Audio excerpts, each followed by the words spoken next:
ஏழ்மையை விட கொடியது என்ன தெரியுமா? பணம் இல்லாததில்லை. இந்த ஒரு குணம் இருந்தால் பணம் இருந்தாலும் வாழ்க்கை நாசமாகும் என்று சாணக்கியர் சொல்கிறார். சாணக்கியர் சொல்வது, ஏழ்மை என்பது தற்காலிகம். ஆனால் அறியாமை மற்றும் சோம்பேறித்தனம் அது வாழ்க்கையே முழுவதும் அழிக்கும். பணம் இல்லாதவன் இன்று ஏழையாக இருக்கலாம். ஆனால் கற்றுக்கொள்ளும் மனம் இருந்தால் நாளை உயர முடியும். ஆனால் வாய்ப்பு இருந்தும் முயற்சி செய்யாதவன், அறிவு இருந்தும் பயன்படுத்தாதவன், நேரம் இருந்தும் வீணடிப்பவன், அவன்தான் உண்மையான ஏழை. சாணக்கியர் கூறிய ஒரு கடுமையான உண்மை. உன் மிகப் பெரிய எதிரி வெளியில் இல்லை, உன் உள்ளே இருக்கும் சோம்பேறித்தனமே.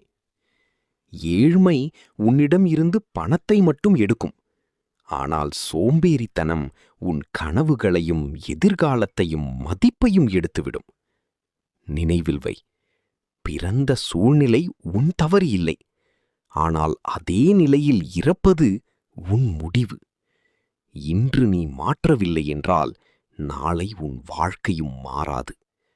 இப்போதே எழுந்திரு, செயலில் இறங்கு. ஏழ்மை ஒரு நிலைதான், சோம்பேறித்தனம் ஒரு அழிவு.